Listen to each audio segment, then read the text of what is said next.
तो ये हम लोगों ने कल वाली क्लास में किया था ना, डेरिवेशन कर चुके हैं कल वाली क्लास में कि लेटरल डिस्प्लेसमेंट की value t thickness of the slab sine of i minus r by cos r के फॉर्म में आता था। राइट है, यहाँ तक किया था कल। और लेटरल लेटरल डिस्प्लेसमेंट डिफाइन किया था हम लोगों ने, जो रे इंसिडेंट की गई थी इस स्लैब के ऊपर, स्लैब के ऊपर जो रे इंसिडेंट हुई थी at some angle of incidence i, वो रे जब स्लैब से क्रॉस करके बाहर आती है तो वो रे का जो डायरेक्शन है वो डायरेक्शन तो वही रहेगा जो इंसिडेंट रे की डायरेक्शन थी। जिस डायरेक्शन में इंसिडेंट रे जा रही थी एग्जैक्टली सेम डायरेक्शन में इमर्जेंट रे भी जाती है। बट इमर्जेंट रे का जो पाथ है वो इंसिडेंट रे के पाथ से थोड़ा सा शिफ्टेड होता है, और उस शिफ्टिंग को हम यहाँ पर एल यानी कि लेटरल डिस्प्लेसमेंट के फॉर्म से डिनोट करते हैं, जिसका डेरिवेशन कल ये हम लोगों ने स्नेल्स लॉ के बेसिस पर कर लिया था। I is the angle of incidence and small r is the angle of reflection. तो यहाँ तक कोई दिक्कत तो नहीं, ये कल की क्लास की बात है। बताओ भाई, है तो इसका एप्लीकेशन बताएं आप। यस चलिए एप्लीकेशन ऐसे देखो, थोड़ा ध्यान से सुनिएगा। एप्लीकेशन हम जो करने जा रहे हैं वो क्या करने जा रहे हैं कि जो ये रे इमर्ज हुई है अगर हम इसको बैक साइड पर एक्सटेंड करें,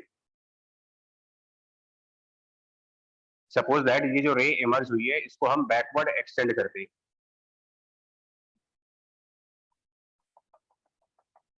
और जो जहां से हमारा इंसिडेंट रे जा रहा था उससे कुछ आगे ये पॉइंट आ रहा है जहां पर कि इमर्जेंट रे का एक्सटेंशन पॉइंट आ रहा है। इमर्जेंट रे को पीछे की साइड एक्सटेंड करने पर यहाँ पर एक पॉइंट जनरेट हो रहा है, और ये पॉइंट वो था जहां से इंसिडेंट रे गई थी। इन दोनों पॉइंट्स के बीच का डिस्टेंस कितना होगा, मतलब ये डिस्टेंस, इसको अगर हम ए नाम दे देते हैं और इसको बी नाम दे देते हैं तो फिर ये जो डिस्टेंस ए बी है ये कितनी आएगी, ये कैलकुलेट कर देंगे, और आराम से कैलकुलेट किया जा सकता है, कोई टफ टास्क नहीं है। हम ये ध्यान रखना कि इंसिडेंट रे और ये जो इमर्जेंट रे है ये दोनों पैरेलल लाइंस हैं, ये लाइन और ये लाइन पैरेलल लाइंस हैं जिनके बीच का परपेंडिकुलर डिस्टेंस एल है, जिसको लेटरल डिस्प्लेसमेंट कहा गया है। हमें ये ए बी सॉल्व करना है। थोड़ा सा बोर्ड पर फोकस रखिएगा। ए से बी को ज्वाइन करो, यहाँ पर क्या एंगल बनेगा, जो लाइन ए बी के साथ इंसिडेंट रे का एंगल है ये कितना एंगल बनेगा, angle of this incident ray with the line A B, जहां पर चौक रखी है ये एंगल बताओ। अगर ये आई एंगल है, ये आर एंगल है, तो यहाँ पर जो एंगल आई। और अगर हम पॉइंट बी से इंसिडेंट रे पर एक परपेंडिकुलर ड्रॉप करें, पॉइंट बी से इंसिडेंट रे के ऊपर एक परपेंडिकुलर ड्रॉप करिए, उसको पॉइंट सी मान लीजिए। Length of this perpendicular from point be on the incident ray, ये नहीं कि बी टू सी, क्या यही चीज है ये लेटरल डिस्प्लेसमेंट एल है। अब आप ट्रायंगल एबीसी यूज करें, ट्रायंगल एबीसी राइट एंगल है। इस ट्रायंगल एबीसी में एंगल साइन आई की वैल्यू क्या लिखोगे आप, trigonometric ratio sine of i in this triangle ABC where angle C is the 90 degree angle. Sine of i लगाओ जरा, परपेंडिकुलर बाय हाइपोटेन्यूज वाला कंसेप्ट लगाइए। परपेंडिकुलर क्या हुआ, साइन ऑफ आई यूज कर रहे हैं अगर हम लोग, तो मेरे ख्याल से इसको एल अपॉन ए बी लिखेंगे, सही लिखें? Yes sir. तो ए बी की वैल्यू क्या हुई, फिर इसका मतलब ए बी की वैल्यू हुई L divided by sine of i. अब हम एल की जो डेरिवेशन ऑलरेडी कर चुके थे पिछली क्लास में वो यूज कर रहे हैं एल। तो ये हो गया थिकनेस टी, न्यूमरेटर में sine i minus r, denominator में कॉस आर, और यहाँ पर साइन आई, इन्हें कुल मिला करके यहाँ साइन आई और यहाँ पर कॉस आर, ये बेसिकली एक्सप्रेशन बन रहा है।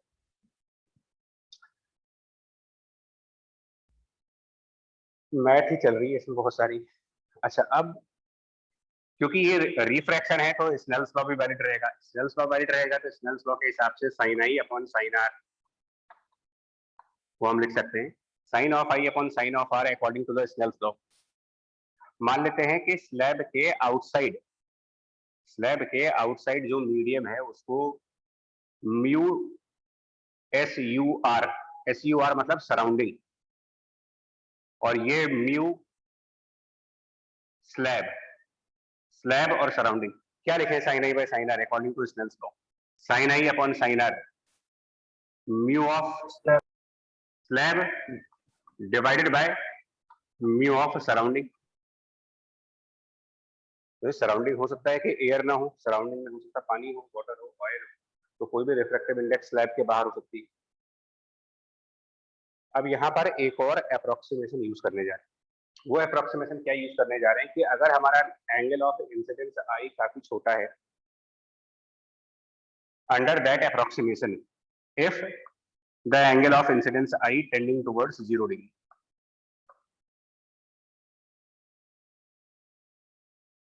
मैथ में लिमिट वाले चैप्टर में, कैलकुलस के लिमिट वाले चैप्टर में एक प्रॉपर्टी आपको बताई जाती है लिमिट्स के टाइम पर कि limit theta tending to 0, sine of theta upon theta की वैल्यू क्या लिखते हो? इसकी लिमिट क्या रखी जाती है? When theta tends to 0, limit of sine theta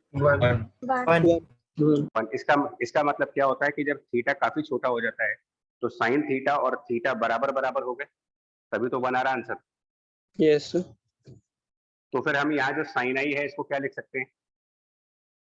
अगर आई टेंडिंग टू 0 है तो इसका मतलब साइन आई अप्रोक्सीमेटली आई हो जाएगा according to this limit property.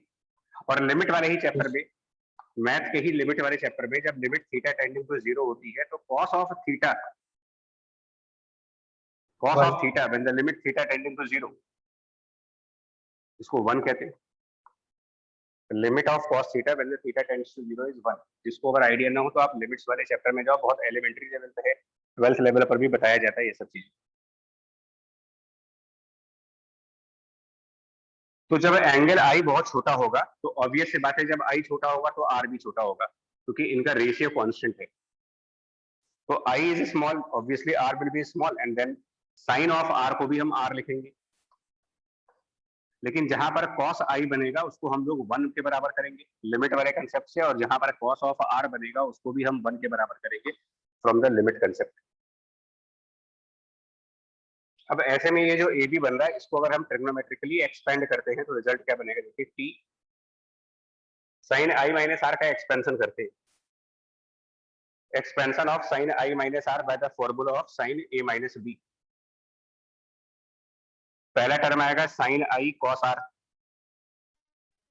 Sign i cos r में, साइन आई कॉस आर में जब ये लिमिट्स वाली विविध चीज लगाओगे तो expansion of sine i minus r का first term will be sine i into cos r. Sine i को तो हम आई लिख देंगे और कॉस आर को 1 कर देंगे, साथ साथ लिमिट रख रहे हैं। सेकंड टर्म क्या होता है? साइन ए माइनस बी के एक्सपेंशन में जो दूसरा फैक्टर आता है वो आता है कॉस ए साइन बी, यानी कि कॉस आई जो कि 1 हो जाएगा, साइन आर उसको हम लोग आर लिख लेंगे। डिनोमिनेटर में साइन ऑफ आई को हम आई लिखेंगे, कॉस ऑफ आर को 1 लिखेंगे।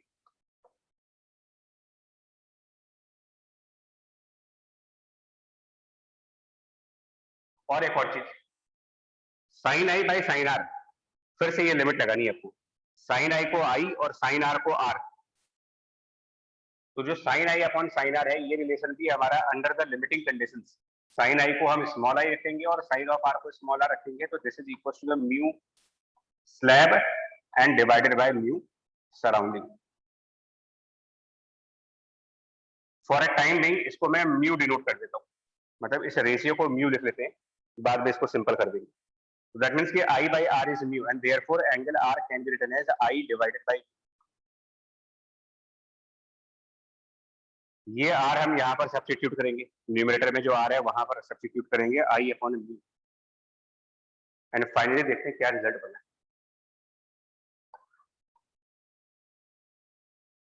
फाइनल रिजल्ट क्या बना है? A B equals to what?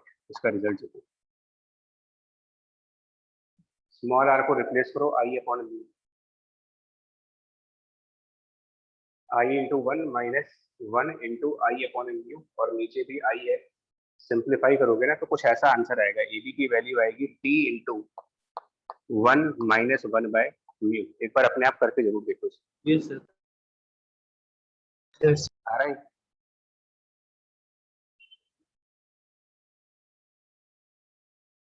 आ रहा ना ये? Yes sir. ये रिजल्ट काफी इंपॉर्टेंट है। A B equal to t 1 - 1/, जिसमें म्यू क्या चीज है? तो म्यू है refractive index of slab divided by the refractive index of surrounding. और ए बी का फिजिकल मतलब क्या है?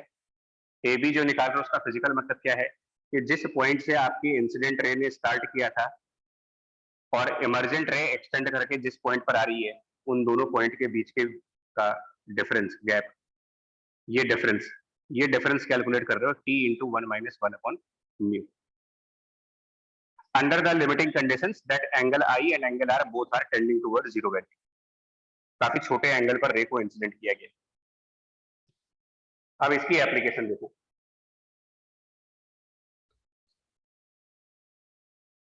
ध्यान से समझना यार, ये रिजल्ट कई बार यूज करेंगे हम। A B equal to t into 1 - 1/μ, but आपको ए बी का मतलब पता होना चाहिए कि ए बी का क्या मतलब है। और उसके पहले ये पता होना चाहिए था कि ग्लास स्लैब का बेसिक फंक्शन रे को लैटरली डिस्प्लेस करने का है, ना कि डेविएट करने का। स्लैब से रे का डायरेक्शन तो चेंज किया नहीं हमने, रे अभी भी उसी डायरेक्शन में जा रही है जिस डायरेक्शन में पहले जा रही थी, बट जिस ट्रैक पर पहले चल रही थी उस ट्रैक पर नहीं चल रही है। उस ट्रैक से थोड़ा सा पैरेलल शिफ्ट होने के बाद किसी दूसरे ट्रैक पर चल रही, बट उसी डायरेक्शन में चल रही। और ये डिस्टेंस ए बी जो हॉरिजॉन्टल डिस्टेंस है, ये डिस्टेंस हम लोगों ने कैलकुलेट किया है टी इंटू 1 - 1/μ। इसका यूज कहां पे होता है वो देखो। रिजल्ट को भी यही बना लेते हैं। इमेजिन करते हैं यार कि हमारे पास एक प्लेन मिरर है। अब आप प्रॉब्लम्स पे आ रहे हो। सपोज प्लेन मिरर, और बेसिक प्रॉपर्टी हम सबको पता है कि प्लेन मिरर के सामने अगर कोई एक ऑब्जेक्ट रखो, लेट्स से वो एक ऑब्जेक्ट है at distance of suppose 30 centimetre, तो इसकी इमेज फॉर्मेशन कहाँ पे होती है? अगर प्लेन मिरर है, ऑब्जेक्ट उससे 30 सेंटीमीटर सामने है, तो बहुत ही एलिमेंट्री कंसेप्ट है कि इस ऑब्जेक्ट की इमेज मिरर के पीछे बन जाएगी। क्या डिस्टेंस होता है इमेज का वहां पर? कितने डिस्टेंस पीछे इमेज बनेगी? 30। और ये कैसे दिखाते हो? इमेज फॉर्मेशन करने के लिए रे डायग्राम्स बनाते हैं। Yes sir. तो रे डायग्राम्स किस तरीके से बनाते हैं कि ऑब्जेक्ट से एक रे मिरर पर परपेंडिकुलरली आती है जो वापस उसी डायरेक्शन में रिफ्लेक्ट होती है, और एक रे मिरर से पे किसी एंगल पर स्ट्राइक होती है जो लॉ ऑफ रिफ्लेक्शन के हिसाब से उसी एंगल ऑफ पर रिफ्लेक्ट होती है। ये इस पॉइंट से जो रिफ्लेक्शन हो रहा है और इस पॉइंट पर जो रिफ्लेक्शन हो रहा है, दोनों रिफ्लेक्टेड रेज को बैकवर्ड एक्सटेंड करते हो, वो जिस पॉइंट पर मिलते हैं वो बाय डेफिनेशन इमेज होती है, जो कि वर्चुअल इमेज है। बहुत बेसिक सा रूल है। नाउ इमेजिन करिए इसी मिरर और ऑब्जेक्ट के बीच में अगर ग्लास स्लैब होता, जो हमारा ऑब्जेक्ट है और मिरर है उनके बीच में एक ग्लास स्लैब जिसकी थिकनेस मान लो 3 सेंटीमीटर की है और जिसका रिफ्रैक्टिव इंडेक्स 1.5 का है, और ये ऑब्जेक्ट अभी भी उस मिरर से 30 सेंटीमीटर पे है। अब क्वेश्चन ये है कि इसकी इमेज कहां पर बनेगी? ठीक है, ये ऑब्जेक्ट का इमेज जो बनेगा वो कहां बनेगा? मतलब मिरर और ऑब्जेक्ट के बीच में स्लैब आ चुका है।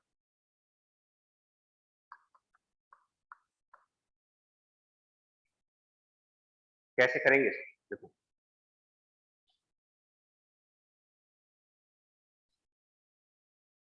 पहले हम बहुत बहुत बेसिक से चलेंगे, लेकिन एक दो एग्जांपल्स के बाद स्पीड बढ़ाएंगे।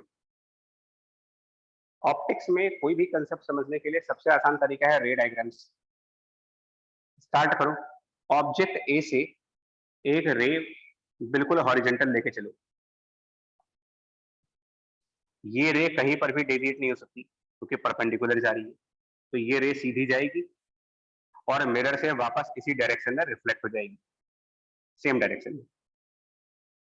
बट कोई एक रे मान लो थोड़े से एंगल पर निकलती है, ऑब्जेक्ट से कुछ एंगल बनाते हुए कोई रे आ रही है,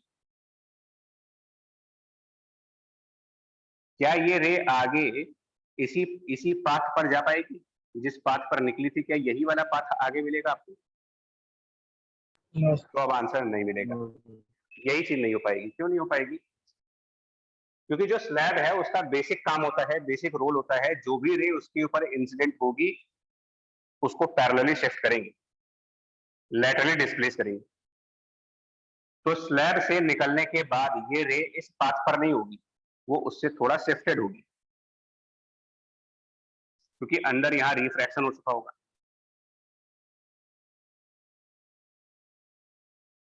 अब याद करिए डेफिनेशन ऑफ ऑब्जेक्ट।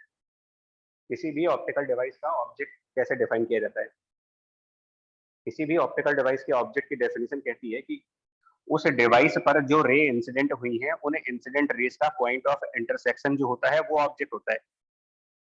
मिरर पर जो रे स्ट्राइक हो रही है, क्या ये वही रे है जो ऑब्जेक्ट से निकला था?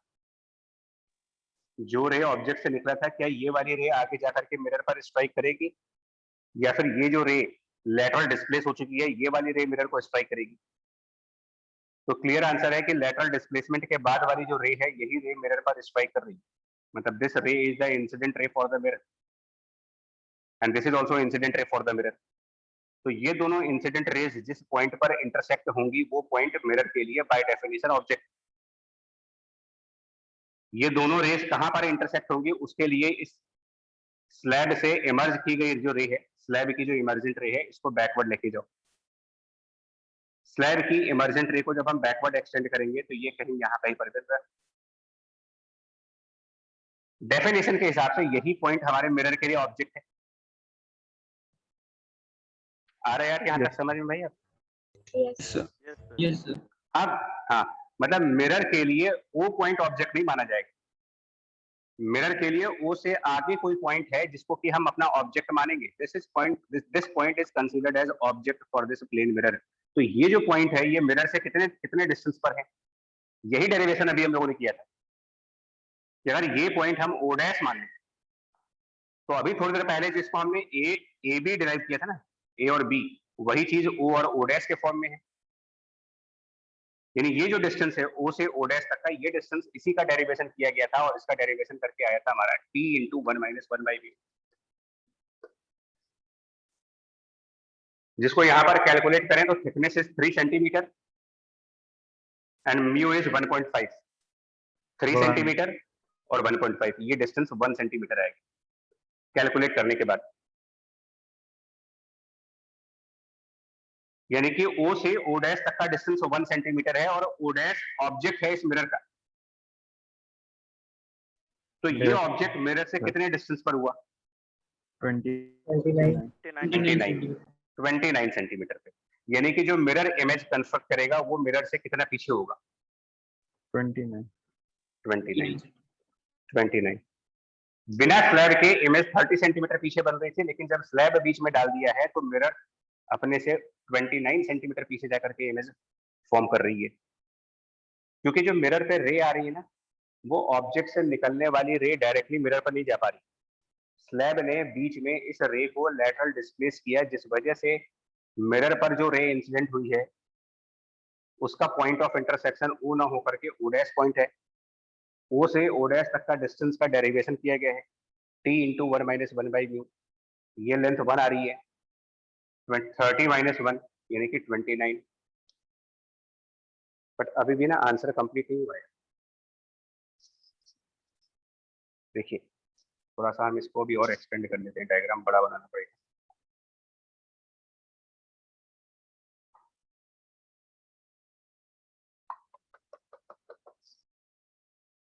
रे डायग्राम मस्ट है। रे डायग्राम से ही क्लैरिटी बनती है कि हम सही कर रहे हैं या गलत कर रहे हैं। मिरर पर ये जो रे आई, मिरर ने इसको रिफ्लेक्ट किया और एक रिफ्लेक्शन मिरर से इधर हो रहा है। डेफिनेशन ऑफ इमेज कहती है रिफ्लेक्टेड रेस का इंटरसेक्शन पॉइंट। एक रिफ्लेक्शन इस लाइन पे हो रहा है, एक रिफ्लेक्शन एंगल पे हो रहा है। इन दोनों रिफ्लेक्टेड रेस को बैकवर्ड एक्सटेंड करो, जिस पॉइंट पर ये मिल रहे होंगे वो पॉइंट बाय डेफिनेशन इमेज है। इसको मैं आई डैश कह रहा हूँ और ये डिस्टेंस 29 सेंटीमीटर है।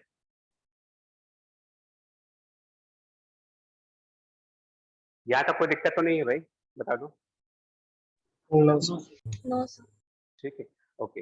बट ये अभी इमेज नहीं हुआ, क्योंकि जो रे मिरर से रिफ्लेक्ट होकर के वापस आ रही है वो एक बार फिर स्लैब को क्रॉस करेगी।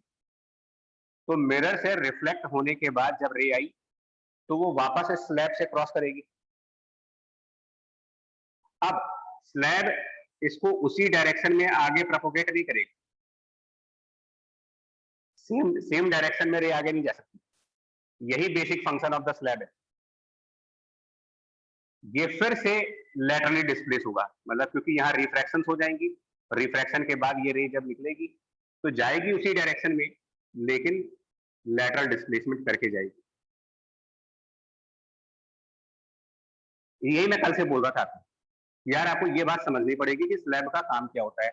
स्लैब का काम रे के डायरेक्शन को चेंज करने का तो नहीं है, लेकिन रे के पाथ को चेंज करने का है। तो लैटरल डिस्प्लेसमेंट के बाद ये जो रे निकली, इसको दूसरे कलर से दिखा देते हैं, इसको फिर एक्सटेंड करेंगे। फिर जब इसको एक्सटेंड करेंगे तो फिर ये पीछे जाकर के किसी पॉइंट आई पर मिलेगा, और अब की बार आई डैश से आई ये डिस्टेंस, यही डेरिवेशन आप बार बार t into 1 minus 1 by v पर 1 सेंटीमीटर, मतलब ये डिस्टेंस 1 सेंटीमीटर है, यानी कि ये जो पॉइंट आई है ये मिरर से कितना पीछे है। अगर ये डिस्टेंस हमारा 1 सेंटीमीटर है, ये 29 है, तो इसका मतलब पॉइंट आई मिरर से 28 सेंटीमीटर पीछे हुआ, और ये हमारे लिए इमेज कहलाएगी। यानी हम ये कहेंगे कि इस ऑब्जेक्ट की जो इमेज बन रही है वो मिरर से 28 सेंटीमीटर पीछे बन रही है।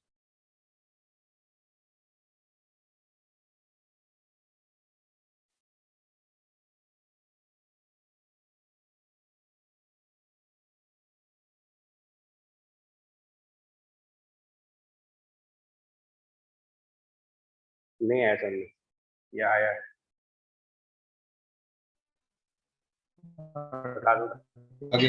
आ गया सर।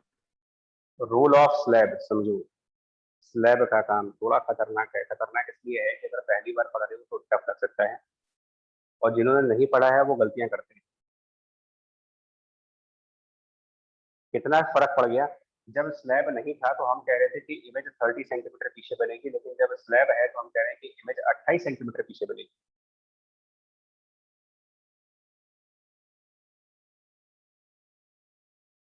आपको ये समझना है कि लेटरल डिस्प्लेसमेंट दो बार होगा इसमें। एक बार जो रे मिरर की तरफ जाएगी उसका लेटरल डिस्प्लेसमेंट होगा, और एक बार जो रे मिरर से रिफ्लेक्ट होकर के वापस आएगी उसका भी लेटरल डिस्प्लेसमेंट होगा। दो बार लेटरल डिस्प्लेसमेंट आएंगी, और जितनी बार लेटरल डिस्प्लेसमेंट आएगी उतनी बार 1 सेंटीमीटर का शिफ्टिंग आएगा, मतलब कि पॉइंट ओ 1 सेंटीमीटर आगे शिफ्ट कर गया, और जब इधर से लेटरल डिस्प्लेसमेंट हुआ तो आई डैश 1 सेंटीमीटर इधर शिफ्ट कर गया।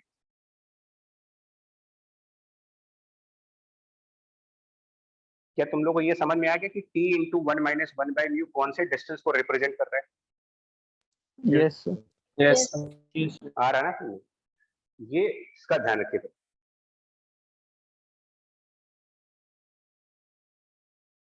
एक्चुअल में इसे t into 1 minus 1 upon mu को हम शिफ्टिंग के नाम से भी पढ़ते हैं। मतलब हम ये कहते हैं कि जो स्लैब होता है वो ऑब्जेक्ट को वर्चुअली आगे शिफ्ट कर दे रहा है, जो स्लैब है वो इमेज को भी इधर शिफ्ट कर दे रहा है। अब ये भी ध्यान देना होता है कि शिफ्टिंग कौन से डायरेक्शन में होगी। मैं एक और एग्जांपल दिखा रहा हूँ। स्लैब के ये वाले एप्लीकेशन समझने के लिए कुछ और एग्जांपल दिखाते हैं।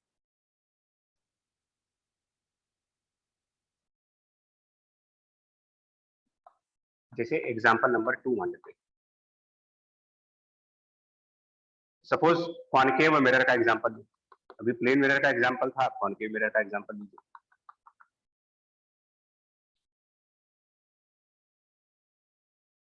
और हमने मान लो यहाँ पर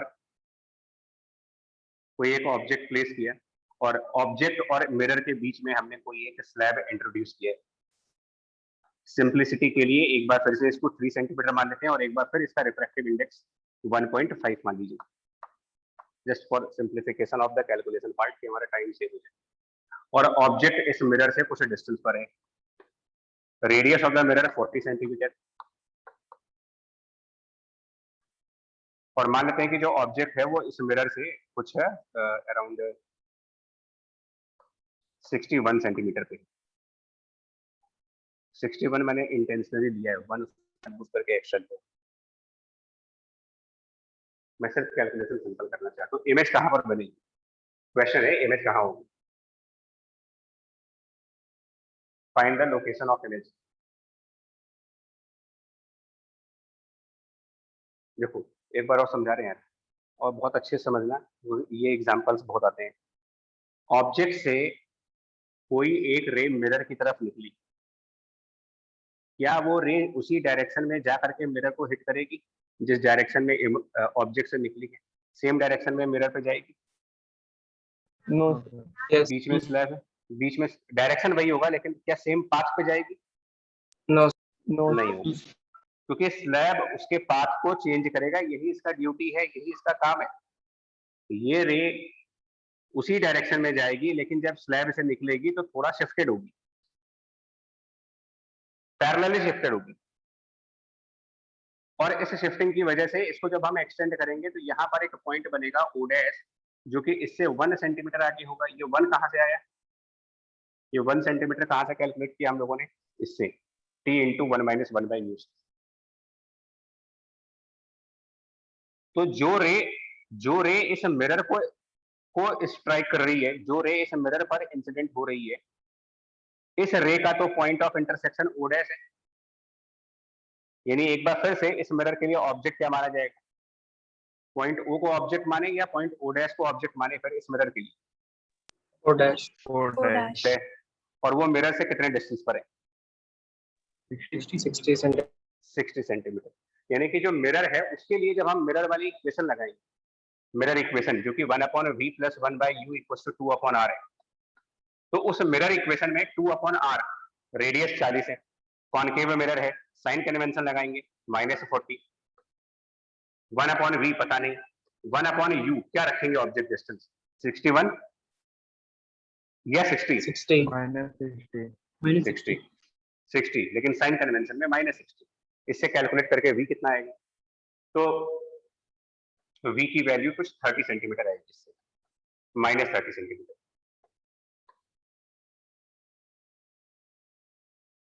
-30 सेंटीमीटर का क्या मतलब हुआ यार? v माइनस ऑफ 30 सेंटीमीटर आने का मतलब क्या हुआ? किधर बन रही होगी इमेज? मिरर के कौन से साइड पर? बिहाइंड मतलब इधर जिधर ऑब्जेक्ट है माइनस तो इधर ही होगा, नेगेटिव साइड इधर है। पीछे मेरा Yes. भी पीछे। इसका मतलब क्या होगा? देखो अब थोड़ा केयरफुल रहना, क्योंकि अगला डायग्राम जो है ना इंपॉर्टेंट है।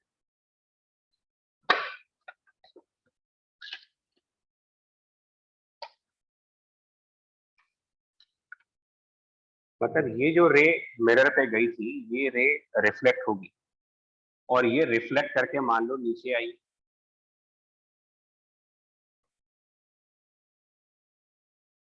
ये रे मिरर के प्रिंसिपल एक्सिस को जहां पर कट करेगी ना,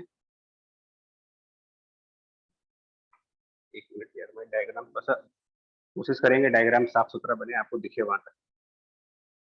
हम लोग ये कह रहे हैं कि जो रे मिरर पे गई वो रिफ्लेक्ट हुई,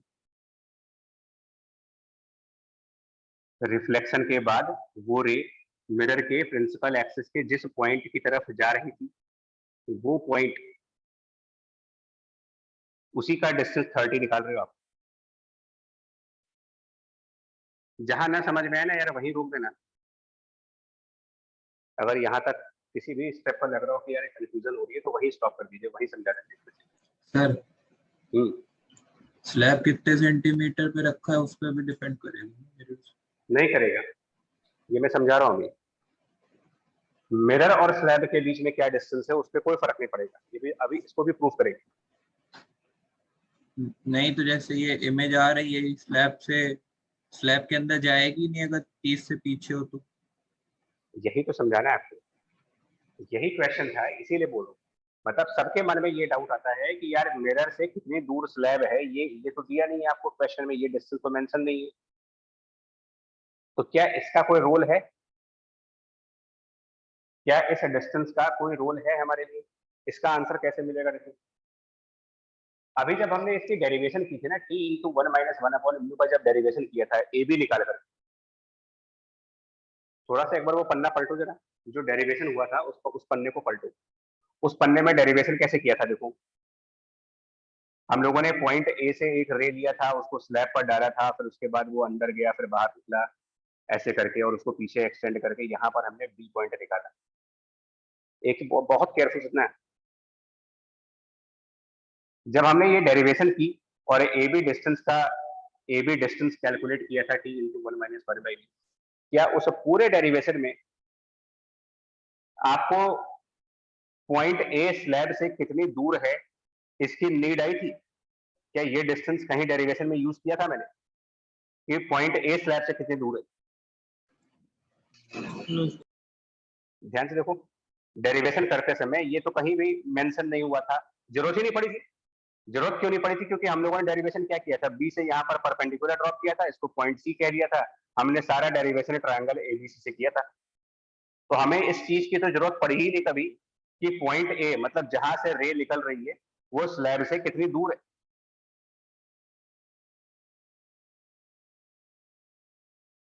यही तो स्लैब की इंट्रिंसिक प्रॉपर्टी है। इंट्रिंसिक प्रॉपर्टी का मतलब ये होता है जो एक्सटर्नल फैक्टर पर डिपेंड ना करे।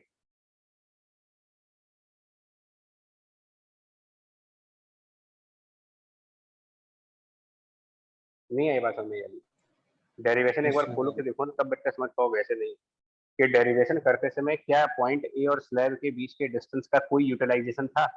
कहीं पर वो डिस्टेंस किसी भी डेरिवेशन के स्टेप पर हमने यूज किया क्या उसको? No sir. नहीं, नहीं किया। तो इसका क्या मतलब है? जब इस डिस्टेंस का डेरिवेशन में कोई यूज हुआ ही नहीं, तो इसका मतलब क्या ये डिस्टेंस मैटर करेगी या नहीं करेगी? नहीं करेगी। क्योंकि अगर वो डिस्टेंस मैटर कर रही होती तो हमारे रिजल्ट में भी रिफ्लेक्ट होता वो कहीं ना कहीं। रिजल्ट में कहीं तो वो डिस्टेंस आता, हमारे रिजल्ट में वो डिस्टेंस है ही नहीं। लैटरल डिस्प्लेसमेंट से कितनी शिफ्टिंग होती है वो सिर्फ दो बातों पर डिपेंड करता है कि स्लैब कितना मोटा है, यानी कि उसकी थिकनेस, और वो स्लैब किस चीज का बना हुआ है, मतलब कि उसका रिफ्रैक्टिव इंडेक्स, और किसी से मतलब नहीं है।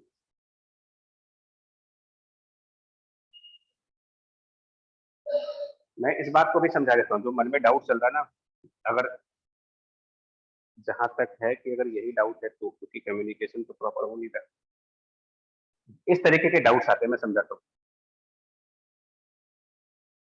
स्लैब पे हमने कोई रे भेजी, मान लीजिए हमने एक रे ऐसे भेजी, एक रे हमने ऐसे भेजी, वो रे अगर ये बीच में स्लैब नहीं होता तो वो रे जिस ट्रैक पे चल रही थी उसी ट्रैक पर आगे चलती। अगर मान ले बीच में स्लैब ना होता तो वो रे अपने पाथ को कंटिन्यू करती। सिंपल सा स्टोरी है, light travels in the straight path. तो बिना स्लैब, अगर स्लैब ना होता तो ये लाइट सीधे जाती और यहाँ पर कोई पॉइंट ए मिल जाता मुझे, बट क्योंकि स्लैब है तो वो क्या करेगा, लाइट को उस पाथ पे जाने ही नहीं देगा, वो उसको रिफ्रैक्शंस की वजह से किसी नए पाथ पर भेजेगा, लेकिन वो नया वाला पाथ पुराने वाले पाथ के पैरेलल ही रहेगा। और ये कोई पॉइंट बी मिल गया मुझे, मान लीजिए हमारा यही डिस्टेंस कैलकुलेट होकर के t इंटू 1 - 1/μ आता है। इस डिस्टेंस के भी इस डेरिवेशन में भी, इसके कैलकुलेशन में भी ये चीज कोई इंपॉर्टेंट मैटर नहीं करती कि जो रे आपने भेजी थी वो वो स्लैब की एब्सेंस में कितनी दूर जाती, इस पर कोई फर्क नहीं पड़ता। मतलब ये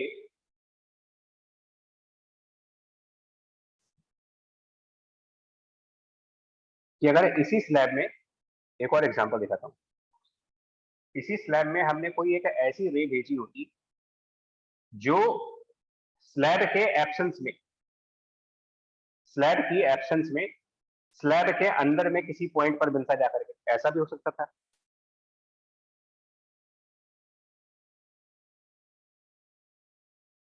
बट स्लैब फिर इसको रिफ्रैक्शंस कराएगा और रिफ्रैक्शंस करा के इसी के पैरेलल एक नया पाथ देगा। वो नया पाथ जिस पॉइंट पर गया वो बी है, ये पॉइंट आपका ए है, ये डिस्टेंस ए बी, ये भी आपके लिए t इंटू 1 - 1/μ आएगा।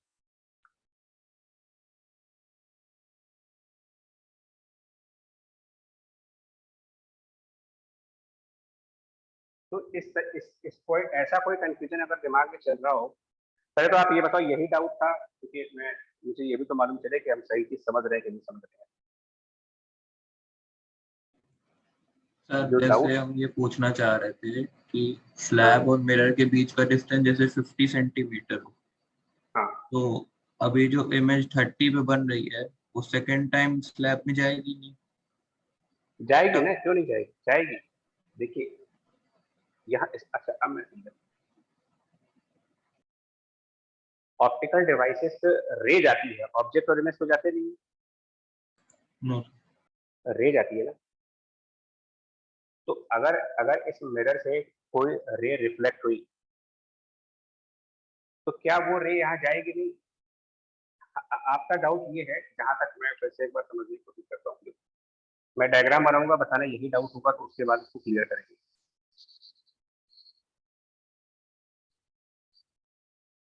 मेरे ख्याल से आप शायद कुछ ऐसा कहना चाह रहे हो कि रिफ्लेक्शन के बाद इमेज जो है वो स्लैब के पहले बन गई, यही बन गई, ये डिस्टेंस 30 सेंटीमीटर है। Yes sir. तो अब आपको ऐसा लग रहा है कि इसके बाद ये स्लैब पर जाएगी नहीं। एक बात समझो, जो रे रिफ्लेक्ट हुई है, क्या वो रे बीच रास्ते में बंद हो जाएगी? मतलब लाइट निकली किसी बल्ब से, तो क्या वो लाइट बीच में अचानक से गायब हो जाएगी? No sir. सोच के देखिए, रे तो ट्रेवल करेगी ही, यस सर। रे तो आगे आएगी ही आएगी। ये पॉइंट जिसको आप इमेज कह रहे हो वो सिंपली एक इंटरसेक्शन पॉइंट था रिफ्लेक्टेड रे का। इमेज यहाँ पर बन जाने का मतलब ये नहीं है कि आप रे आगे प्रोपोगेट करना बंद कर देंगे। ऐसा कैसे हो जाएगा? लाइट एक इलेक्ट्रोमैग्नेटिक वेव है, मतलब उसके अंदर एनर्जी होती है, इलेक्ट्रिक और मैग्नेटिक एनर्जी होती है। तो एनर्जी प्रोपोगेट हो रही थी, एनर्जी प्रोपोगेट हो रही थी, एनर्जी प्रोपोगेट हो रही थी। अब इसके बाद एनर्जी प्रोपोगेट होना बंद हो गई, तो ये तो लॉस ऑफ एनर्जी है। और फिजिक्स कहती है कि एनर्जी कभी डिस्ट्रॉय नहीं हो सकती।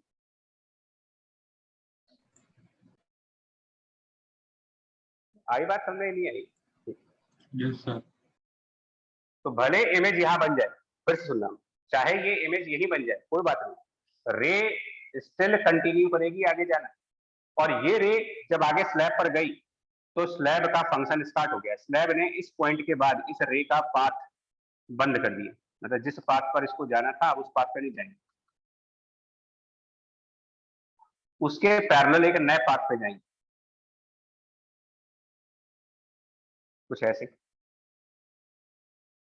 ये काम है स्लैब का, रे के डायरेक्शन को मेंटेन करते हुए उसके पाथ को चेंज करना, ये काम है स्लैब का।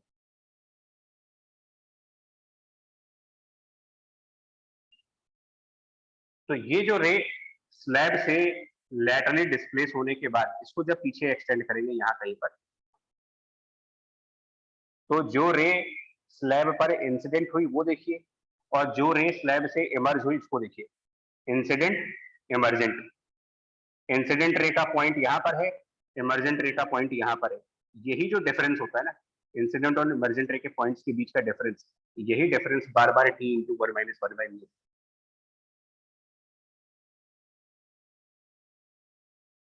मतलब 1 सेंटीमीटर। तो इसका मतलब लास्ट में इमेज कहां पर बन रही है, मिरर से 30 सेंटीमीटर पर या मिरर से 31 सेंटीमीटर पर? किसको इमेज कहेंगे? बोलो बच्चा लोग, किसको बोलोगे इस पॉइंट को इमेज? 31 पे।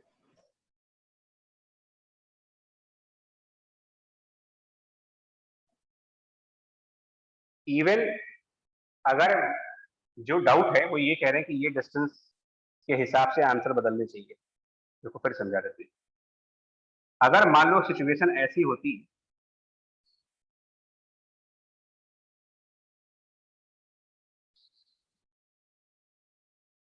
मान लीजिए सिचुएशन कुछ ऐसी होती कि मिरर से रिफ्लेक्शन के बाद जो इमेज बननी थी वो स्लैब के अंदर कहीं बननी, ऐसा भी तो हो सकता था ये पॉइंट। आपको पहले तो ये समझना पड़ेगा v इक्वल टू -30 का फिजिकल मतलब क्या होता है, कि रिफ्लेक्टेड रे, इसका फिजिकल मतलब फिर समझा रहा हूँ, v इक्वल टू -30 का फिजिकल मीनिंग कि जो रे मिरर से रिफ्लेक्ट होगी वो उसके प्रिंसिपल एक्सिस को 30 सेंटीमीटर पे कट करेगी, ये मतलब है v इक्वल टू -30 का। प्रिंसिपल एक्सिस से 30 सेंटीमीटर पर रिफ्लेक्टेड वाली रे कट करेगी, यानी ये पॉइंट 30। हो सकता है वो पॉइंट स्लैब के अंदर आ जाए, बावजूद इसके ये स्लैब क्या करेगी, इस रे को इस पॉइंट पे जाने ही नहीं देगी, फिर से इस रे को इसी डायरेक्शन में पैरेलली शिफ्ट कर देगी। यही रे पैरेलल शिफ्ट हो गई और ये शिफ्टिंग 1 सेंटीमीटर फिर आई।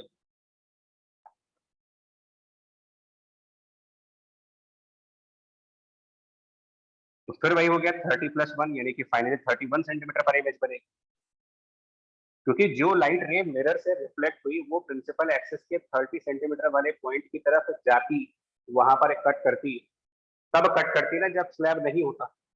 स्लैब की वजह से हम उस पॉइंट पर जा ही नहीं पाएंगे, हम उसके 1 सेंटीमीटर आगे वाले पॉइंट पे जाएंगे। फाइनली 31 आंसर देंगे।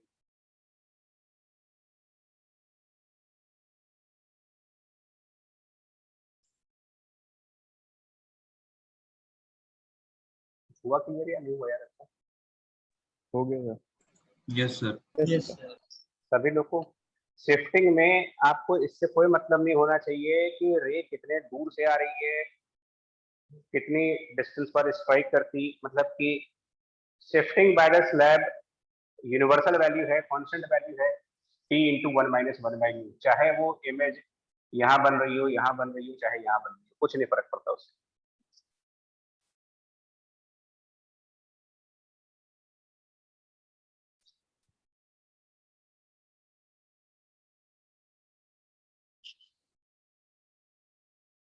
अब आपको एक और बात समझाते हैं, देखो क्या होगा। Shifting by the slab important concept है, साइन देंगे प्रॉपर। मान लीजिए हमने कहा कि हमारे पास ग्लास स्लैब है, हम दो सिचुएशन समझाते हैं आपको जस्ट और क्लैरिटी के लिए। Two different situations. In first situation, the refractive index is 3, and the second situation, refractive index is 1/3. Just example मान लीजिए।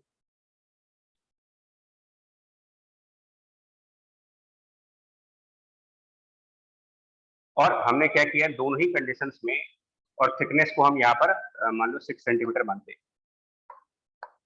हमने कोई एक रे इसके ऊपर इंसिडेंट करवाई, जो रे स्लैब के एब्सेंस में, स्लैब की एब्सेंस में पॉइंट ए की तरफ जा रही, इस पर भी एक रे इंसिडेंट कराई जो स्लैब की एब्सेंस में पॉइंट ए की तरफ जा रही। तो स्लैब की प्रेजेंस में वो रे कहाँ जाएंगी? अगर कोई रे स्लैब की एब्सेंस में पॉइंट ए की तरफ भेजी गई थी, तो बीच में स्लैब इंट्रोड्यूस होने के बाद ये वाली रे पॉइंट ए पर नहीं पहुंच सकती है। तो क्या ये रे पॉइंट ए से आगे पहुंचेगी या पॉइंट ए से पीछे आएगी, ये क्वेश्चन है। पॉइंट ए से आगे। ठीक है, आगे इसका आंसर कैसे मिलेगा? इसका आंसर मिलेगा इससे, इसको शिफ्टिंग एस निकालो। जरा एक बार न्यूमेरिकल वैल्यू एंटर करके बताओ कि पहले केस में एस कितना आएगा, फर्स्ट केस में शिफ्टिंग की वैल्यू 4 सेंटीमीटर। वो दूसरे में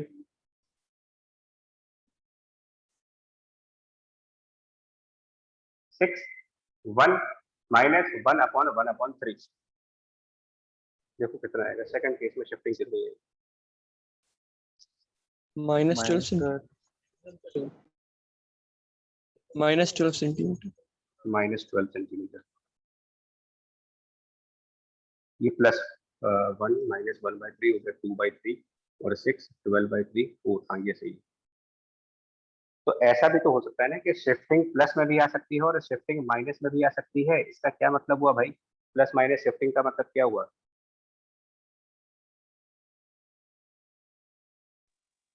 सर आगे भी जा सकती है, पीछे भी जा सकती है। तो डायरेक्शन बता रहे हैं। तो पॉजिटिव कब होता है? ऑप्टिक्स में पॉजिटिव डायरेक्शन किधर ली जाती है? इंसिडेंट रे के डायरेक्शन में या इंसिडेंट रे के अपोजिट डायरेक्शन में? इंसिडेंट डायरेक्शन में।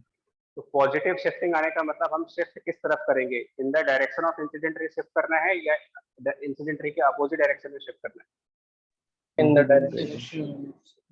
तो रे राइट साइड जा रही है, रे इज गोइंग टुवर्ड्स राइट।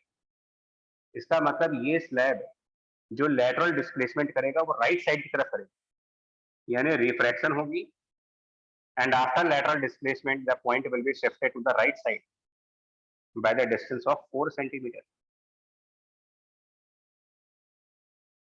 यहाँ पर -12 आ रहा है, मतलब यहाँ पर कुछ ऐसा रिफ्रैक्शन होगा कि लेटरल डिस्प्लेसमेंट बैकवर्ड हो जाएगी रे के अपोजिट साइड पर, यानी ये कुछ ऐसे जाएगा और जब बाहर निकल के आएंगे, स्लैब से बाहर निकल करके जिस पॉइंट पर गिरेंगे जाकर के ए डैश पॉइंट, ये 12 सेंटीमीटर पीछे होगा। भाई लेटरल शिफ्टिंग का मतलब एक डायरेक्शन में जा रहे थे आपको, अब आपको उस पाथ को छोड़ करके उसके पैरेलल किसी पाथ पे चलना है। तो एक लाइन ये है, मुझे इस लाइन के पैरेलल में एक लाइन बनानी है, तो इसके पैरेलल लाइन में इसके राइट साइड भी बना सकता हूँ, इसके लेफ्ट साइड भी तो बना सकता हूँ। एक गिवन लाइन के पैरेलल राइट लेफ्ट कहीं भी बना सकते हैं। स्लैब क्या कह रही है कि निकलने के बाद इसके पैरेलल डायरेक्शन चाहिए आपको। स्लैब सिंपल सा रूल कह रही है कि जिस ट्रैक पर आपकी रे आई थी उस ट्रैक के पैरेलल कोई रे बनाओ। तो अब इसके पैरेलल हम किधर बनाएं? इसके पैरेलल ऊपर बनाएंगे या इसके पैरेलल नीचे बनाएंगे? इसी का आंसर कहाँ मिलता है मुझे? शिफ्टिंग के साइन पर। पॉजिटिव शिफ्टिंग है तो इंसिडेंट रे की डायरेक्शन में शिफ्ट करना होगा, और अगर नेगेटिव शिफ्टिंग है तो इंसिडेंट रे के अपोजिट डायरेक्शन में शिफ्ट करना होगा।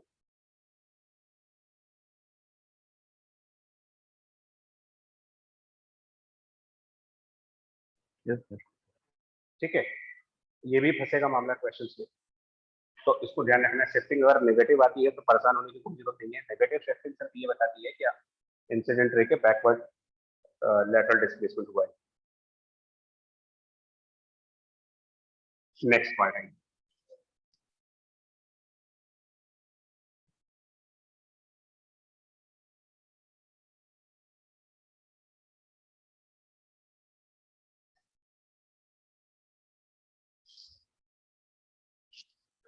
डबल स्लैब होती तो,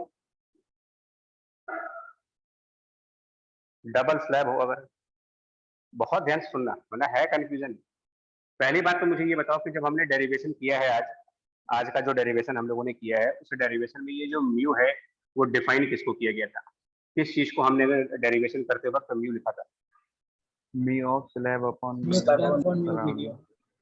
म्यू ऑफ ऊपर क्या था, सराउंडिंग या slab? Slab upon mu surrounding, ये था। इसी से हमारा डेरिवेशन हुआ था। तो अगर मान लीजिए किसी प्रॉब्लम में डबल स्लैब होती, ऐसा भी केस हो सकता है कि हमारे प्रॉब्लम में डबल स्लैब आ जाए।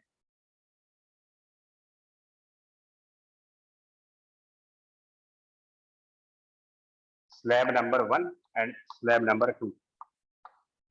स्लैब नंबर 1 सपोज 3 सेंटीमीटर की है, स्लैब नंबर 2 6 सेंटीमीटर की है। Refractive index of slab number 1, इसका रिफ्रैक्टिव इंडेक्स आपको मान लो कहा जाए कि 2 है और इसका रिफ्रैक्टिव इंडेक्स सपोज करो 3 है, और आउटसाइड रिफ्रैक्टिव इंडेक्स जो है वो 1 है, मतलब कि सराउंडिंग 1 है। सपोज ऐसा कुछ है, और इनके पीछे हमने प्लेन मिरर रखा हुआ है, मे बी स्फेरिकल मिरर भी हो सकता है, और यहाँ कहीं पर हमने एक ऑब्जेक्ट प्लेस किया सपोज 90 सेंटीमीटर के डिस्टेंस पे, और पूछा जाए कि इमेज कहाँ पर बनेगी।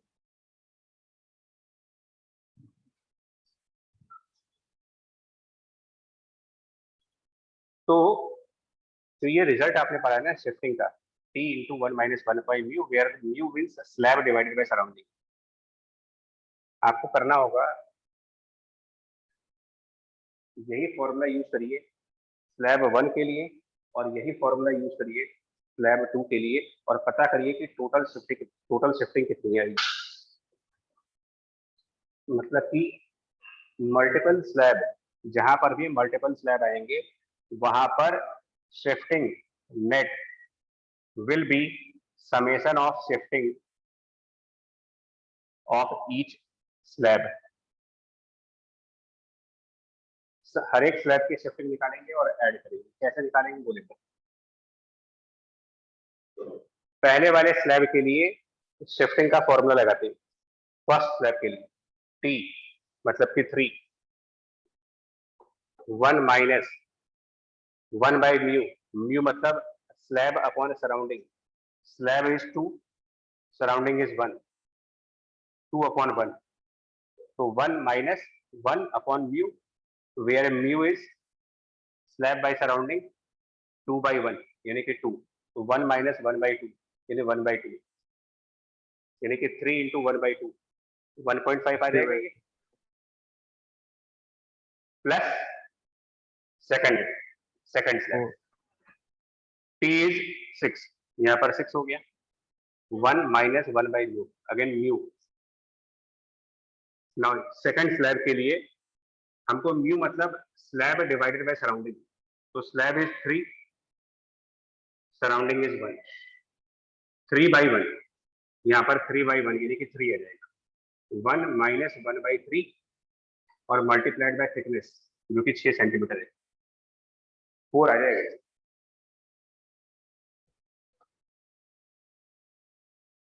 बताओ आएगा नहीं 4? Yes, sir. टोटल 5.5 हो गया। क्या मतलब हुआ जानते हो कि ऑब्जेक्ट से एक रे प्लेन मिरर की तरफ आगे बढ़ी, बट ये दोनों स्लैब ने कहा कि अब आगे तुम इस रास्ते पे नहीं जा सकते।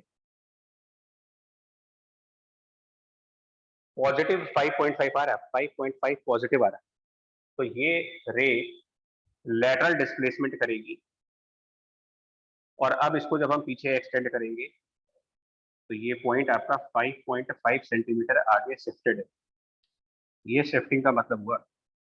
और यही पॉइंट मिरर के लिए ऑब्जेक्ट कंसिडर किया जाएगा क्योंकि मिरर पे जो रे इंसिडेंट हो रही है उसका इंटरसेक्शन इस पॉइंट पर होगा, यानी मिरर के लिए हमारा ऑब्जेक्ट डिस्टेंस 90 ना होकर के 90 माइनस 5.5 मतलब कि 84.5, यानी कि मिरर एक लाइट रिफ्लेक्ट करेगा और वो रिफ्लेक्टेड लाइट्स मिरर के पीछे जाकर के जिस पॉइंट पर मीट करेंगे वो पॉइंट 84.5 सेंटीमीटर पे होगा।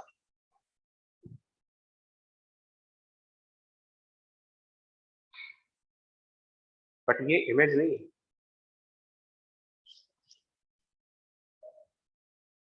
डायग्राम छोटा हो गया थोड़ा सा, ये अभी इमेज नहीं बनी क्योंकि जो लाइट मिरर से रिफ्लेक्ट हुई है ये एक बार फिर इस स्लैब में से निकलेगी।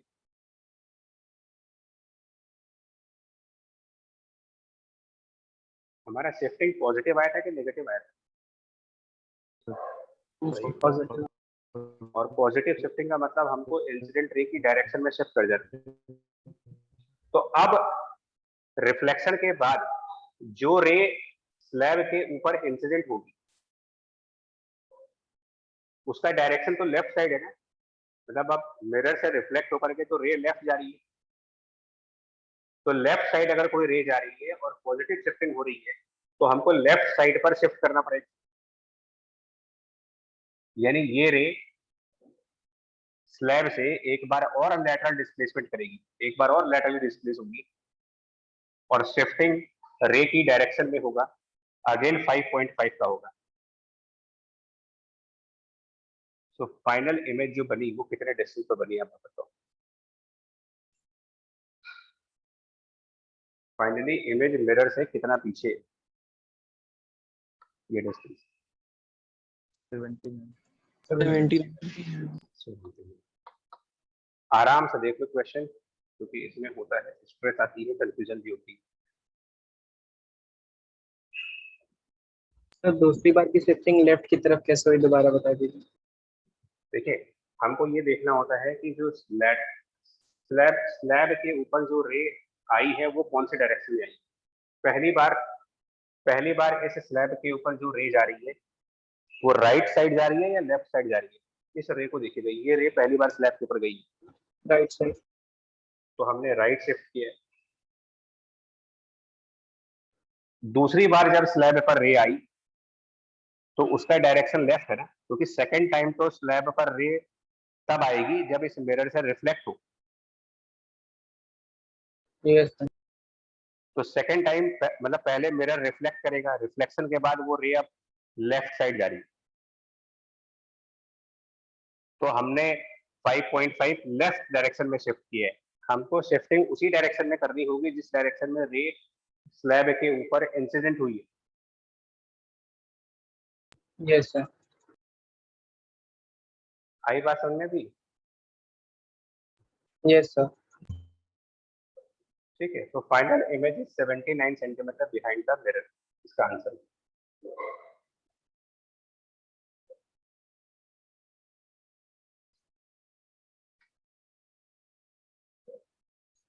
इसमें एक और बात ध्यान रखना, यहाँ पर जो म्यू लिख रहे हैं वो हम लोग फिर से रिपीट कर रहे हैं, ये mu of the slab divided by mu of surrounding. यहाँ पर सराउंडिंग का मतलब क्या है? कौन सी सराउंडिंग? कौन सी सराउंडिंग? जो ओवरऑल सराउंडिंग, मतलब कि दोनों स्लैब को मिला दें अगर, तो ये कंबाइंड स्लैब जिस मीडियम के अंदर, ये कंबाइंड स्लैब के अगल बगल रिफ्रैक्टिव इंडेक्स 1 है, तो ये हमारे लिए सराउंडिंग माना जाएगा।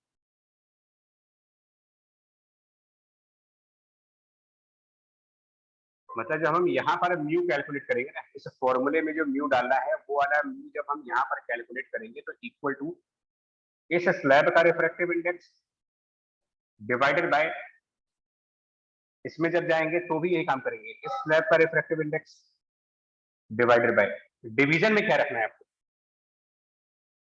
डिवीजन में ये दोनों स्लैब का जो कॉम्बिनेशन है वो कॉम्बिनेशन रिफ्रैक्टिव इंडेक्स 1 के आसपास है, ये सराउंडिंग, तो दोनों के डिवीजन में 1 रखेंगे।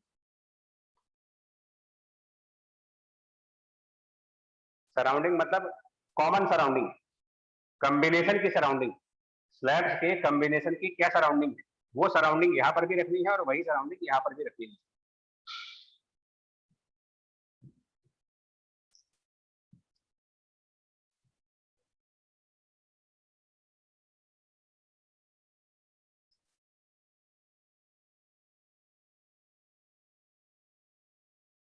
अब एक और पॉइंट दिखाते हैं क्वेश्चन। मान लें हमने 2 स्लैब यूज किए, एक बार फिर डबल स्लैब्स यूज कर रहे हैं।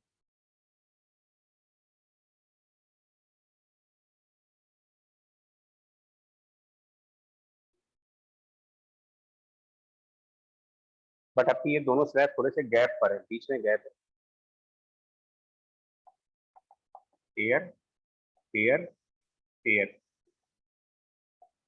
यहाँ पर मिरर है 3 सेंटीमीटर 6 सेंटीमीटर, रिफ्रैक्टिव इंडेक्स यहाँ पर 2, यहाँ पर refractive index 3, same data use करेंगे और ऑब्जेक्ट हमने कोई रखा है यहाँ से 90 सेंटीमीटर। बताएंगे इमेज कहाँ बनेगी? दैट के पिछले एग्जांपल से इस एग्जांपल में सिर्फ एक डिफरेंस ये हुआ है कि दोनों स्लैब एक दूसरे के कांटेक्ट में नहीं, उनके बीच में गैप है। तो स्लैब्स के बीच का गैप हमारे रिजल्ट्स पर क्या असर डालेगा?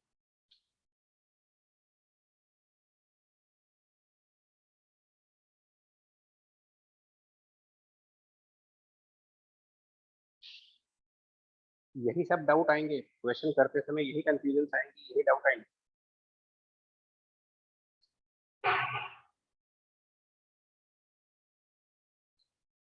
तो यार क्या कर सकते हैं जानते हो? अगर 2 स्लैब के बीच में गैप है मान, तो उस गैप को भी तो एक स्लैब मान सकते हैं, गैप को भी एक स्लैब मान लो, स्लैब ऑफ एयर मान लो, एयर का स्लैब है ये, तो कुल मिला के ये 3 स्लैब हो गए। This can be considered as combination of 3 slab, जिसमें 2 ग्लास के स्लैब हैं, बीच में एयर का स्लैब है। अब हम यहाँ पर μ1 कैलकुलेट कर लेते हैं, मतलब शिफ्टिंग कैलकुलेट कर लेते हैं। देखिए जब यहाँ पर शिफ्टिंग कैलकुलेट करेंगे S1 तो इक्वल टू, फॉर्मूला सामने है, थिकनेस 3, नीचे लिख देते हैं 3 1 माइनस 1 अपॉन म्यू, इस पे केयरफुल, इसके लिए म्यू क्या रखें? तो म्यू का मतलब जिस मीडियम का ये स्लैब है वो 2 है, अपॉन कॉम्बिनेशन ऑफ 3 स्लैब, कौन से मीडियम में रखा हुआ है? Combination of Air. These 3 slabs. Air. तो डिवीजन में एयर है, यानी कि 1 बीच वाले स्लैब पर आइए। ये सेकंड नंबर की स्लैब है। इसकी शिफ्टिंग, इसकी थिकनेस पता नहीं, थिकनेस बट पता नहीं है, कोई बात नहीं। 1 - 1 अपॉन, इसके लिए म्यू क्या होगा? स्लैब, ये एयर का स्लैब है, सराउंडिंग वो भी एयर है, 0 आ जाएगी। इसीलिए मैंने कहा कि इस थिकनेस से कोई फर्क नहीं पड़ेगा आपको, कितना गैप है उससे फर्क नहीं पड़ेगा। S3 6 1 - 1 अपॉन, नाउ इसका म्यू स्लैब 3 सराउंडिंग एयर, तो यहाँ पर 3, तीनों शिफ्टिंग ऐड कर दे, सेम ही आंसर आ जाएगा। नेट शिफ्टिंग यहाँ पर 5.5 आएगी। तो अब क्या बोलोगे, फाइनल इमेज कहाँ बनेगी? लगातार हम कई एग्जांपल करा चुके हैं, आप बता सकते हैं कि फाइनल इमेज कहाँ बनेगी? 19 17. 2 बार शिफ्टिंग होगी, ध्यान रखना है। हाँ, एक बार जब रे इधर से जाएगी तो शिफ्ट करेगी, एक बार जब रे इधर जाएगी तो शिफ्ट करेगी। अल्टीमेटली इमेज बिल्कुल सिमिलर तरीके से मिरर के पीछे कितने डिस्टेंस पर दिखाओगे? आंसर है 79 सेंटीमीटर।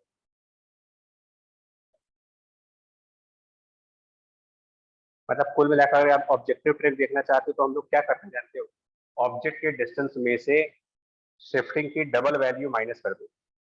जैसे ऑब्जेक्ट 90 है तो जो शिफ्टिंग कैलकुलेट कर रहे हैं उसका डबल कर लीजिए और उतना इसमें से लेस कर दो, तो आपका आंसर आ जाता है। प्लेन मिरर्स के केसेस में।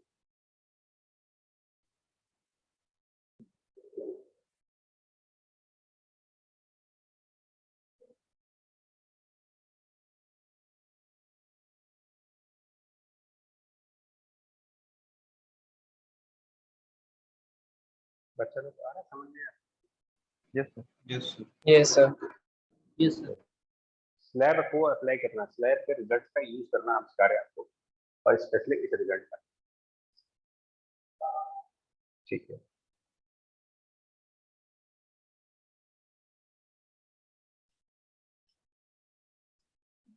एक बार सर? और हम एक, हाँ जी बच्चे पूछो। सर अगर 4 स्लैब हों, 2 ऊपर और 2 नीचे, तो भी एस नेट ऐसे नहीं? नहीं, देखिए ऊपर नीचे मतलब कैसे कह रहे हैं कि ऐसे एक स्लैब फिर दूसरी स्लैब ऐसे? ये नो सर, तो फिर इनके बगल में 2, तो एक स्क्वायर टाइप बना रहा हूँ। ऐसे? Yes sir. नहीं, तो आप बच्चा ये देखो, अच्छा इसका आंसर बताता हूँ मुझे, थोड़ा सा ट्राई करते हैं देखो समझाने के लिए। मुझे एक बात बताओ, हम ऑप्टिक्स भूल जाओ, कुछ एक दूसरे चैप्टर पे आ रहे हैं। 4 रेजिस्टेंस है, ये कौन सा कॉम्बिनेशन है? तो सीरीज 2 और उसके नीचे 2, अब बताओ पैरेलल, ये 2 किसमें? ये दोनों से ये दोनों सीरीज में आपस में। पैरेलल। तो ऑब्वियस सी बात है, जो इफेक्ट यहाँ है वो इफेक्ट यहाँ तो मिलेगा नहीं आपको, ये दोनों अलग अलग केस है। यस। क्यों होता है? सिमिलर रे, कोई एक रे, मान लीजिए स्लैब 1, स्लैब 2, स्लैब 3, स्लैब 4, रे स्लैब 1 से स्लैब 2 में गई और उसके बाद बाहर आई, तो इस रे के रास्ते में कौन कौन से स्लैब आए? 1 और 2। तो इस रे की शिफ्टिंग S1 + S2 होगी, क्योंकि इसके रास्ते में ये स्लैब तो आई नहीं। यस। और अगर कोई रे स्लैब 3 से निकल रही, 4 में जा रही फिर बाहर आ रही है, तो इसके लिए S3 + S4 होगा। ऐसी कोई रे होगी क्या कि जो चारों स्लैब को क्रॉस करती है? नो। फिर तो या तो S1 + S2 या S3 + S4, डिपेंडिंग कि हम कौन सा रे यूज कर रहे हैं।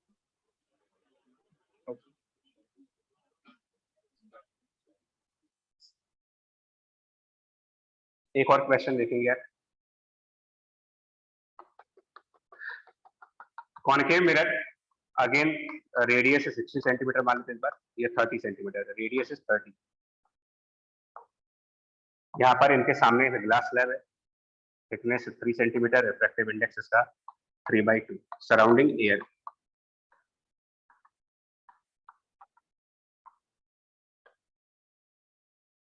क्वेश्चन ये कह रहा है कि यहाँ पर एक ऑब्जेक्ट हमने रखा है जिसका डिस्टेंस अननोन है।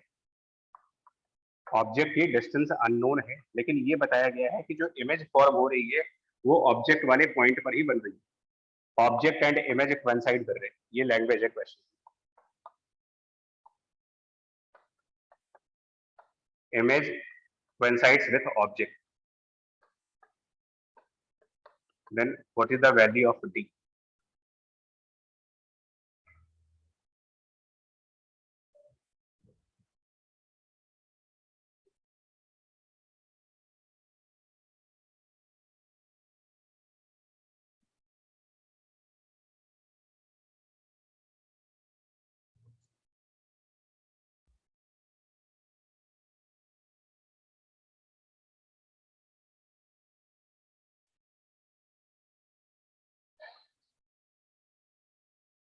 सिर्फ बेसिक रूल फॉलो करते रहना, और कोई तरीका भी नहीं पढ़ने का यार।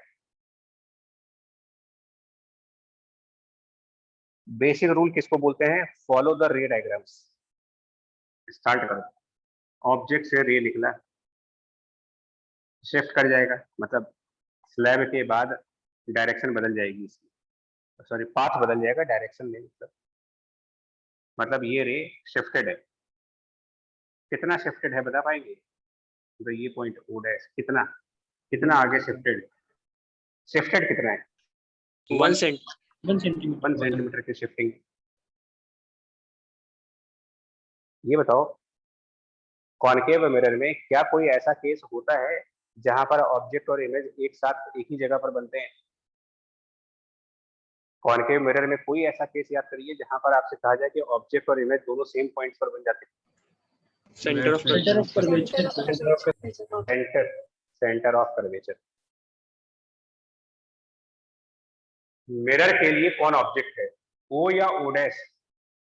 O dash. तो जिस जगह ऑब्जेक्ट है उसी जगह अगर आपको इमेज बनानी है तो क्या करना पड़ेगा? ये कहाँ होना चाहिए? 6 ये कहाँ होना चाहिए? मिरर के कौन से पॉइंट पर होना चाहिए? ये सेंटर ऑफ कर्वेचर।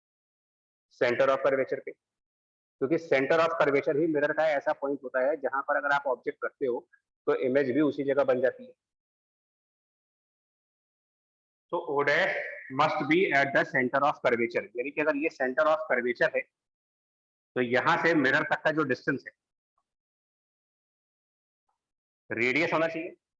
सेंटर से मिरर तक का डिस्टेंस तो रेडियस आना चाहिए। Yes sir. और ये डिस्टेंस d-1 है, यानी कि d-1 रेडियस के बराबर आना चाहिए, यानी कि d-1 30 आना चाहिए, मतलब कि d शुड बी 31 सेंटीमीटर। और अगर इसको हम वैसे समझाएं ऐसा क्यों होता है, देखिए अगर ये पॉइंट सेंटर ऑफ कर्वेचर है तो जरा मैथ्स पहले तो याद करो। मैथ्स में टेंजेंट और नॉर्मल वाला चैप्टर, किसी भी सर्किल या स्फीयर के लिए अगर आप सेंटर से कोई लाइन बनाओ तो क्या ये लाइन सर्किल और स्फीयर पे 90 डिग्री का एंगल नहीं बनाती? Line coming from the centre. तो अगर ओ डैश सेंटर पॉइंट बनेगा तो ये लाइन इस मिरर से 90 डिग्री एंगल बनाएगी, और अगर मिरर से 90 डिग्री के एंगल पर कोई रे आएगी तो रे एग्जैक्टली सेम पाथ पर वापस जाती है, क्योंकि ये रे मिरर के परपेंडिकुलर गई है तो परपेंडिकुलर ही वापस आएंगे, यानी रे वापस उसी रास्ते पे आ गई।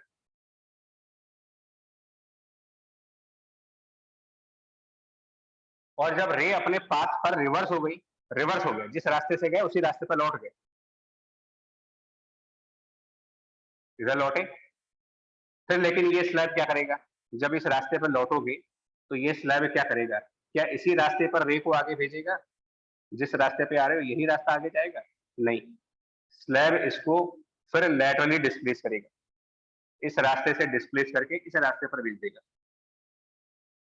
और वापस रे उसी पॉइंट ओ पे चली गई।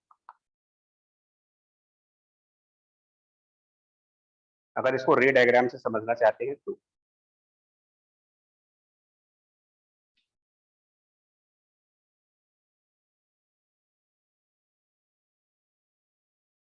क्या ये आया समझ में यार आपको? Yes sir. With the help of रे डायग्राम। और वैसे न्यूमेरिकली सेंटर ही ऐसा पॉइंट होता है जिसके ऊपर रखे हुए ऑब्जेक्ट की इमेज उसी जगह पर बनती है। सेंटर के अलावा अगर कहीं और ऑब्जेक्ट होगा तो इमेज और ऑब्जेक्ट कोइंसाइड नहीं करते। कोइंसाइड करने की जो कंडीशन है वो सेंटर ऑफ कर्वेचर।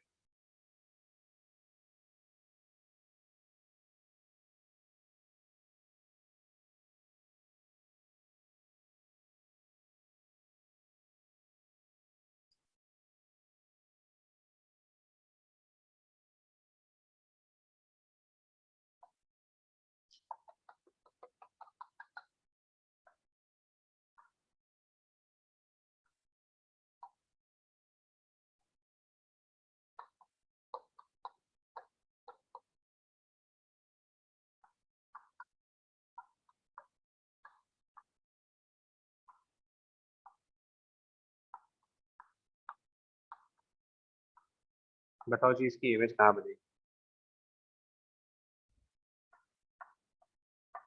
अब यार पूरी क्लास है ना, मतलब काफी देर से समझा रहे हैं, तो थोड़ा सा मेरी हेल्प कर दोगे तो मेरे को ये रियलाइज हो जाएगा कि हाँ भाई समझ में आ गया है।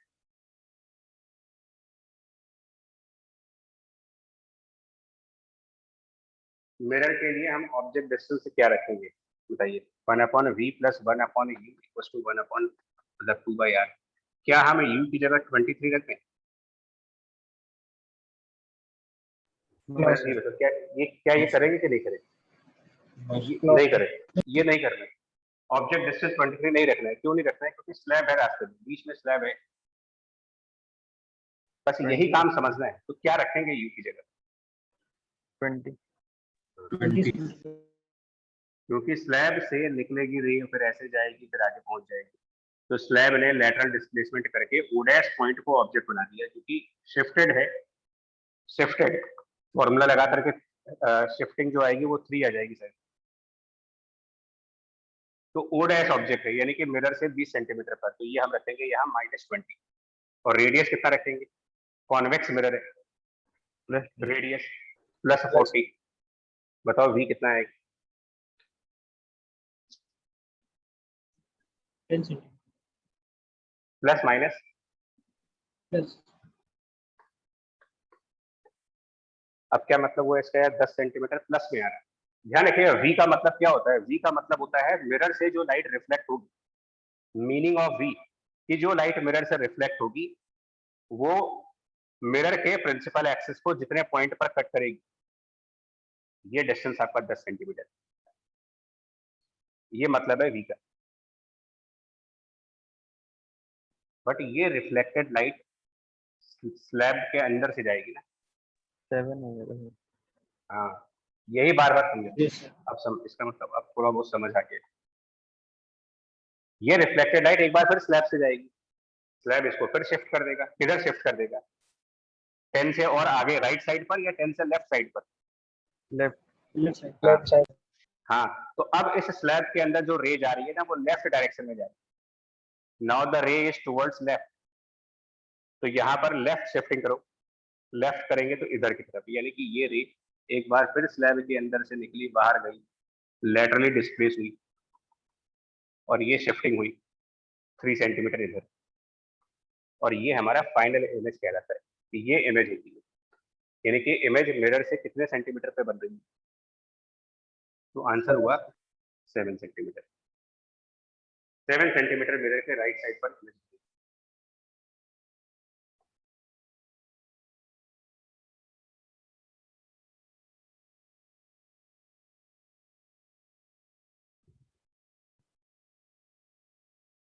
ठीक है यार भाई लोग। yes yes sir.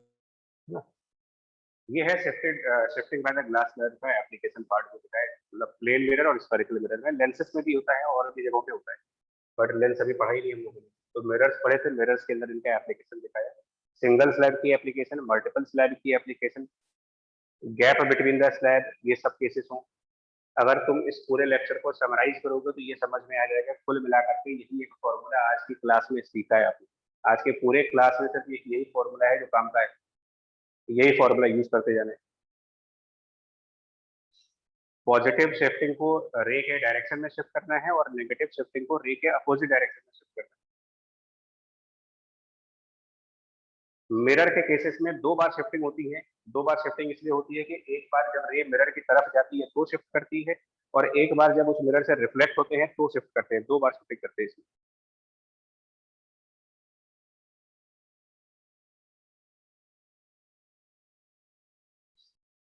ठीक है, समराइज हो गया आपका पूरा?